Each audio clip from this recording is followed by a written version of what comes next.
أعوذ بالله من الشيطان الرجيم. بسم الله الرحمن الرحيم.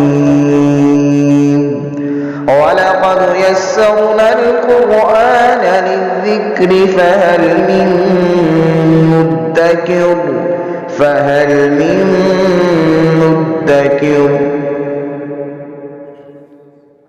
بسم اللہ الرحمن الرحیم. سورہ بقرہ کی 138 نمبر آیہ مبارکہ ہے. اعوذ باللہ من الشیطان الرجیم. بسم اللہ الرحمن الرحیم. صبغۃ اللہ ومن احسن من اللہ صبغۃ ونحن لہ عابدون. پچھلی آیات مقدسہ میں ہم نے ایمانیات کے حوالے سے بہت ساری اہم چیزیں پڑھیں. اللہ تبارک و تعالیٰ نے بنی اسرائیل کو مخاطب فرمایا اور مخاطب فرما کے تمام لوگوں کو یہ بات سمجھائی کہ حضرت ابراہیم علیہ السلام نے اپنی ذریت کو اللہ کی بارگاہ میں جھکنے کی اور اللہ پر ایمان لانے کی تلقین کی. اسی طرح حضرت یعقوب علیہ السلام نے اپنی اولاد کو نصیحت کی اور تمام انبیاء کرام کو اللہ کا نبی تسلیم کرنا اور ان پر ایمان لانا، اس کو ایمان کا بنیادی حصہ قرار دیا گیا. اور یہ بھی تلقین کی گئی کہ کسی نبی میں بحیثیت نبوت کوئی فرق نہیں کرنا، سب اللہ کے نبی ہیں، سب پر ایمان لانا ضروری ہے. مختلف لوگ مختلف طرح کی تعلیمات دیتے رہے، لیکن اصل تعلیمات وہی ہیں جو حضرت ابراہیم علیہ السلام نے اپنی ذریت کو عطا کی. اور اللہ نے ان کا ذکر کیا کہ وہ ہر غلط چیز سے منہ موڑ کے اور ہر غلط راہ سے منہ پھیر کے یکسو اللہ کی طرف، اللہ جل مجدہ الکریم کے راہ پر چلنے والے تھے اور راہ ہدایت پر چلتے رہے اور اسی کی تلقین کی. یہاں ایک اہم چیز جس کا خاص طور پر نصارہ نے آغاز کیا کہ وہ یہ سمجھتے تھے کہ ہم جس کو پیلے رنگ کے ساتھ رنگ دیں وہ اب ہمارے مذہب کا پیروکار ہو گیا، اب ہمارے مذہب میں داخل ہو گیا. تو یہاں اس بات کا رد بھی کیا جا رہا ہے کہ کسی رنگ سے رنگنے کا کوئی فائدہ نہیں ہوتا. رنگ کون سا ہے؟ رنگ وہی ہے جو اللہ کا رنگ ہے، اور اللہ کے رنگ سے مراد اللہ تبارک و تعالیٰ کی اتباع، اللہ تعالیٰ جل مجدہ الکریم کی اطاعت ہے. فرمایا صبغۃ اللہ، اللہ کا رنگ، ومن احسن من اللہ صبغہ، اللہ کے رنگ سے کون سا رنگ اچھا ہو سکتا ہے. ونحن لہ عابدون، اور ہم اللہ ہی کی عبادت کرنے والے ہیں.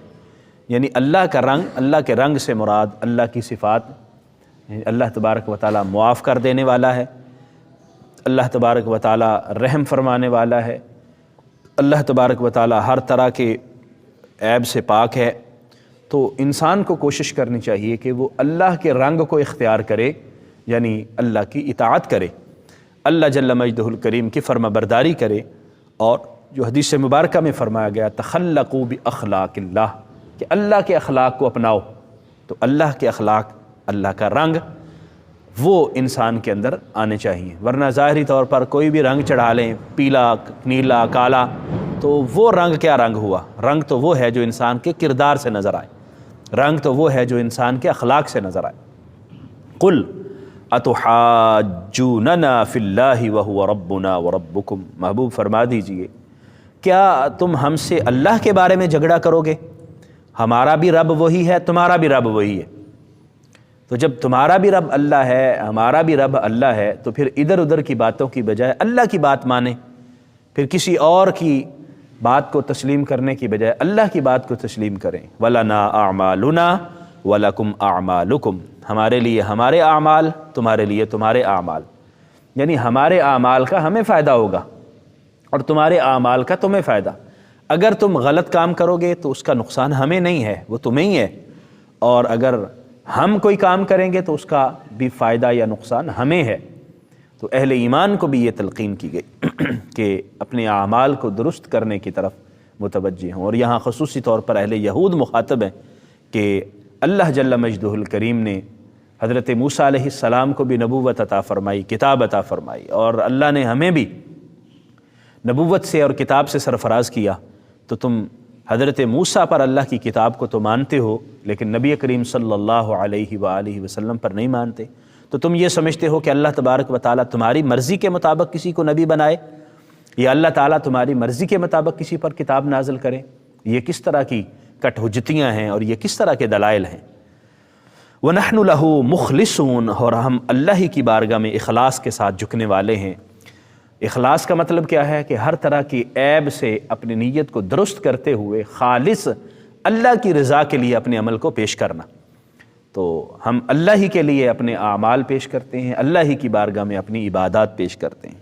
ام تقولون ان ابراہیم و اسماعیل و اسحاق و یعقوب والاسباط کانوا ہودا او نصارا، کیا تم یہ کہنا چاہتے ہو کہ حضرت ابراہیم، حضرت اسماعیل، حضرت اسحاق، یعقوب اور ان کی اولاد وہ یہودی تھے یا عیسائی تھے؟ کانوا ہودا او نصارا، یا وہ تو یہودی تھی یا عیسائی تھے؟ تم یہ کہنا چاہتے ہو کہ اللہ تبارک و تعالیٰ کے نبی وہ ان مذاہب کے پیروکار تھے؟ قل اانتم اعلم ام اللہ، محبوب ان سے پوچھئے کیا تم زیادہ جانتے ہو یا اللہ زیادہ جانتا ہے؟ اللہ نے پیچھے کیا فرمایا کہ حضرت ابراہیم علیہ السلام کیا تھے؟ حنیفم وما کان من المشرکین، وہ حنیف یعنی یکسو اللہ کی عبادت میں اور اللہ کی بندگی میں مصروف تھے، اور ان کا شرک سے کوئی تعلق بھی نہیں، جبکہ یہود اور نصارہ دونوں شرک میں مبتلا ہوئے۔ ایک نے حضرت عزیر کو اللہ کا بیٹا بنایا اور ایک نے حضرت عیسیٰ کو اللہ کا بیٹا بنایا، اور پھر بچڑے کی عبادت میں بھی یہ لوگ مصروف رہے۔ نبی کریم صلی اللہ تعالی علیہ وآلہ وسلم کو اللہ تبارک و تعالیٰ نے حضرت ابراہیم، حضرت اسماعیل اور اسحاق کے اسلام لانے کے متعلق یعنی مسلمان ہونے کے متعلق آیات میں آگاہ فرمایا کہ وہ مسلم تھے۔ نحن لہ مسلمون، ہم اللہ کے سامنے جھکنے والے ہیں، مسلم ہیں، اور تم نے حضرت ابراہیم، اسماعیل اور دیگر انبیاء کرام کو یہود اور نصارہ بنا دیا ہے۔ تم زیادہ جانتے ہو یا اللہ زیادہ جانتا ہے؟ وَمَنْ أَظْلَمُ مِمَّنْ كَتَمَ شَهَادَةً عِنْدَهُ مِنَ اللَّهِ، اور وہ شخص جو گواہی کو چھپا دیتا ہے، اس کے پاس گواہی موجود ہے لیکن اس کو چھپا دیتا ہے، تو اس سے بڑھ کر ظالم کون ہوگا؟ اب اللہ تبارک و تعالیٰ نے جب تورات نازل کی ہے تو تورات میں نبی کریم صلی اللہ علیہ وسلم کی شہادتیں موجود ہیں کہ حضور تشریف لائیں گے، آخری نبی آئیں گے، ان کی اتباع کرنا۔ انجیل کے اندر شہادتیں موجود ہیں، حضرت موسیٰ اور عیسیٰ اس بات کی تلقین کرتے رہے، اپنی امت کو یہ بات سمجھاتے رہے کہ آخری نبی تشریف لائیں گے، پھر تم نے ان کی اتباع کرنی ہے اور ان کے پیروکار بننا ہے، لیکن تم نے اس کو چھپا لیا۔ وَمَا اللَّهُ بِغَافِلٍ عَمَّا تَعْمَلُونَ، اور اللہ غافل نہیں ہے ان کاموں سے جو تم کر رہے ہو، جو تمہارے اعمال ہیں اللہ سب جانتا ہے۔ تِلْكَ أُمَّةٌ قَدْ خَلَتْ، وہ امت تھی گزر چکی، لہا ما کسبت ولکم ما کسبتم، ان کے لیے وہی ہوگا جو انہوں نے کیا اور تمہارے لیے وہی ہوگا جو تم نے کیا۔ ولا تسألون عما كانوا يعملون، اور تم سے سوال نہیں کیا جائے گا ان کاموں کے متعلق جو وہ کرتے رہے، یعنی انسان کے اعمال جو وہ اس دنیا میں بجا لائے گا اس کا خود جواب دہ ہوگا، کسی کے اعمال اس پر نہیں تھوپے جائیں گے کہ کام کوئی کرتا رہا اور نقصان کسی کو۔ تو اہل ایمان کو بھی اس بات کا پابند بنایا گیا کہ آپ اپنے اعمال کی طرف متوجہ ہوں، یہ جو کچھ کرتے رہے یہ خود خمیازہ بھگتیں گے اور اللہ کی بارگاہ میں جواب دہ ہوں گے۔ ان آیات مقدسہ سے ہمیں یہ سبق ملتا ہے کہ ہمیں اللہ جل مجدہ کی اطاعت کی طرف متوجہ ہونا چاہیے۔ رنگ وہ ہے جو اللہ کا چڑھا ہوا ہے، اللہ کا رنگ یعنی اللہ کی اطاعت اور فرما برداری کا رنگ، اللہ جل مجدہ الکریم کے اخلاق کا رنگ، وہ ہمارے اوپر نظر آنا چاہیے، نہ کہ کوئی رنگین کپڑے پہن لیں یا کوئی لباس خاص لباس کسی رنگ کا پہن لیں اور ہم یہ سمجھیں کہ اب ہم مومن ہو گئے ہیں، اب ہم متقی ہوں گے، تو لباس کے رنگ سے یا کپڑوں کے رنگ سے انسان کے کردار کا رنگ نہیں بدلتا، وہ انسان کے اخلاق اور انسان کے افعال سے پتہ چلتا ہے۔ دوسری بات یہ ہے کہ اللہ تبارک و تعالی جل مجدہ الکریم کے جو انبیاء کرام تشریف لائے وہ مسلم تھے اور اسلام پر کاربند رہے، اللہ کے سامنے سر تسلیم خم کرتے رہے۔ جو تعلیمات انہوں نے دیں وہ سب حق کی تعلیمات ہیں۔ نبی کریم صلی اللہ تعالی علیہ وآلہ وسلم انہی عقائد اور نظریات کی تبلیغ فرماتے رہے۔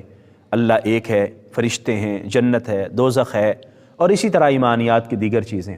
ہاں اعمال میں تھوڑا سا فرق رہا، عبادات میں تھوڑا سا فرق ہوا، لیکن بنیادی عقائد وہی رہے۔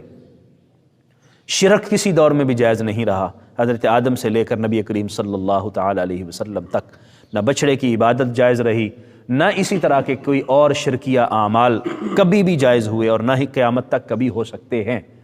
یہ بنیادی وہ چیزیں ہیں جو سارے انبیاء کرام دعوت دیتے رہے، اور ان آیات مقدسہ کی روشنی میں ہمیں یہ سمجھایا گیا کہ ہم کبھی بھی ان اعمال میں مبتلا نہ ہوں جن کی ہمیں تعلیم نہیں دی گئی۔ ہمیں جو سکھایا گیا انبیاء کرام کے ذریعے سے اور نبی رحمت صلی اللہ علیہ وآلہ وسلم نے ہمیں جو تعلیم دی، ہمیں اس پر عمل کرنا ہے۔ ہم جو اعمال کریں گے اس کا ہمیں فائدہ ہوگا، جو وہ کر گئے اس کا نقصان ان کو ہے، یا اچھے اعمال کیے تو فائدہ ان کو ہوگا۔ اللہ کریم ہمیں سمجھنے کی، عمل کی توفیق عطا فرمائے۔ آمین۔ وآخر دعوایا ان الحمد